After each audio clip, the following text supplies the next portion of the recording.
April 22nd, 2026. Virginia voters yesterday agreed to a constitutional amendment that would temporarily redistrict the state if any other state redistricted for partisan reasons. That is, in retaliation for the partisan redistricting President Donald J. Trump launched in Texas in 2025 in an effort to retain control of the House of Representatives. As Matt Cohn of Democracy Docket noted, Trump supporters immediately insisted the voting was rigged, probably through mail-in ballots. Trump himself took to social media to attack the election, repeating charges of rigging and then adding, "In addition to everything else, the language on the referendum was purposefully unintelligible and deceptive. As everyone knows, I am an extraordinarily brilliant person, and even I had no idea what the hell they were talking about in the referendum. And neither do they. Let's see if the courts will fix this travesty of justice." In fact, Trump himself began this mid-decade partisan gerrymander race with his pressure on Texas to rejigger its own maps to give Republicans more House seats. That prompted California to retaliate with its own temporary redistricting to offset the new Texas Republican-leaning seats. Other states followed suit.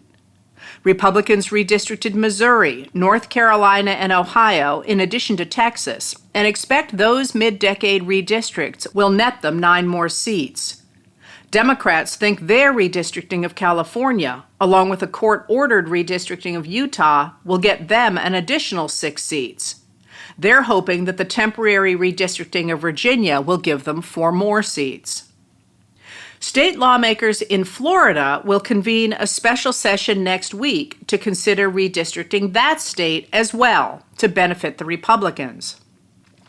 Journalist Brian Tyler Cohen noted that the Republicans have full control of the federal government and could pass a law to ban partisan gerrymandering anytime they want to, as Democrats have called for. But they refuse. Republicans aren't mad gerrymandering exists, Cohen notes. They're mad that they're not the only ones using it. The Republican National Committee, now controlled by Trump, immediately sued over the Virginia election, and a Virginia judge ruled that both the constitutional amendment and the referendum voters approved were invalid. He said that any and all votes for or against the proposed constitutional amendment in the April 21, 2026 special election are ineffective and prevented officials from certifying the results. But, as Junior Rivas of Democracy Docket wrote, Virginia Attorney General Jay Jones is challenging the decision, saying, "Virginia voters have spoken, and an activist judge should not have the power over the people's vote.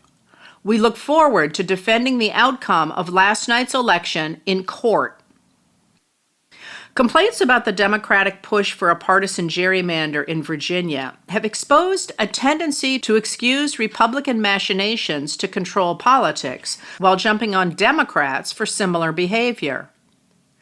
In August 2025, when Texas Republicans began this fight by redistricting their state after a brutal contest that drove Democratic legislators to leave the state and take refuge in Illinois and Massachusetts to deny Republicans enough legislators to pass a redistricting law, the Washington Post editorial board wrote, "What's happening in the Lone Star State is not a threat to democracy. Even if Texas's move triggers an arms race, the trend will not put American democracy on life support," it said, dismissing the concerns of those fighting the Republicans' attempt to game the 2026 elections. But with last night's Democratic partisan gerrymander, one that, unlike the Texas gerrymander, went before the people for a vote, the editorial board changed its tune.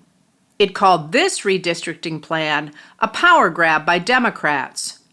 They're right that the Republicans started this fight by trying to pick up 5 House seats in Texas through gerrymandering, but they can spare us the false sanctimony about Democratic norms going forward, board members wrote. Their argument appears to be that the Democrats stand a good chance of winning the midterms even if the Republicans have gamed the system, so the Democrats should not push back. The news will embolden Republicans in Florida to forge ahead with their own new gerrymandering. continuing the race to the bottom, they write, seeming to excuse the behavior of Republicans by blaming Democrats for it. This pattern, expecting Republicans to behave wildly and cheat to grab power, while expecting Democrats to behave according to the rules of normal times, has been going on now for years, and it's a dynamic that reflects the political patterns of the years before the Civil War. Then, Americans expected Southern Democrats to bully and bluster and rig the system, while Northerners tried to jolly them into honoring the laws. In the 1950s, Southerners championed their region as the one that had correctly developed the society envisioned by the founders. In the South, a very few wealthy men controlled government and society, enslaving their neighbors. This system, its apologists asserted, was the highest form of human civilization. They opposed any attempt to restrict its spread.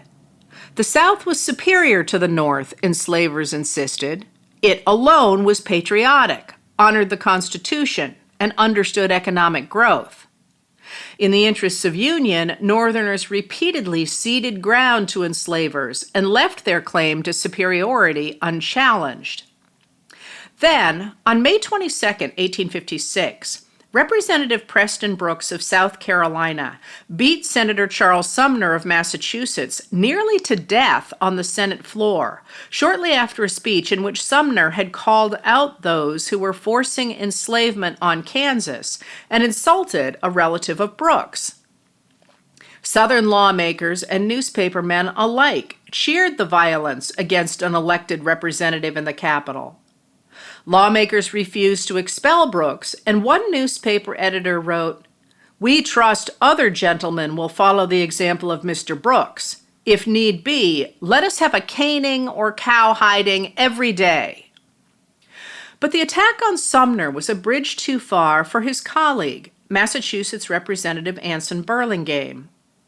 On June 21st, he stood up in Congress to call out as inferior Brooks and the system of enslavement he defended.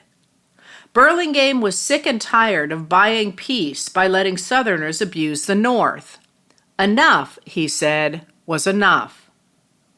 Enslavement was not a superior system, he said. It had dragged the nation backward. Slavery kept workers ignorant and godless, while the Northern system of freedom lifted workers up with schools and churches. Slavery feared innovation. Freedom encouraged workers to try new ideas. Slavery kept the South mired in the past. Freedom welcomed the modern world and pushed Americans into a new, thriving economy. And finally, when Sumner had spoken up against the tyranny of slavery, a Southerner had clubbed him almost to death on the floor of the Senate. Was ignorance, economic stagnation, and violence the true American system? For his part, Burlingame preferred to throw his lot with the North, which he said was superior to the South in its morality, education, economy, loyalty to the government, and fidelity to the Constitution. Northerners were willing to defend their system, he said, with guns if necessary. Burlingame's Defense of Massachusetts speech marked the first time a prominent Northerner had offered to fight to defend the Northern way of life. Previously, Southerners had been the ones threatening war and demanding concessions from the North to preserve the peace. Burlingame explained that he was willing to accept a battle because what was at stake was the future of the nation. Forgotten now, Burlingame's speech was once widely considered one of the most important speeches in American history. It marked the moment when Northerners shocked Southern leaders by calling them out for trying to destroy democracy. Northerners rallied to Burlingame's call and to the new Republican Party he was helping to build, because he had shown it would stand up for their rights. Representative Alexandria Ocasio-Cortez, a Democrat of New York, echoed Burlingame today when a reporter asked what she thought of complaints about the Virginia vote. "Oh, wah, wah, wah," she laughed. "Listen, Democrats have attempted and asked Republicans for 10 years to ban partisan gerrymandering.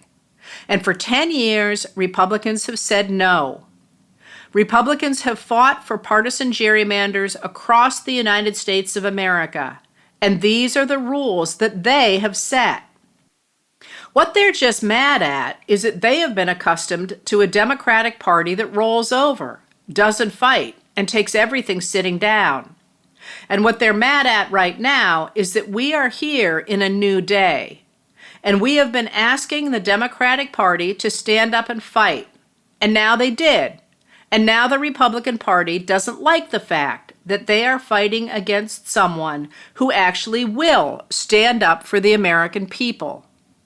So if Republicans decide that they would like to revisit a ban on partisan gerrymandering, I welcome them.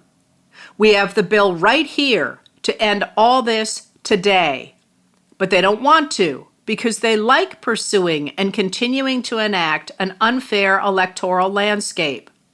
And so we have an obligation to defend ourselves.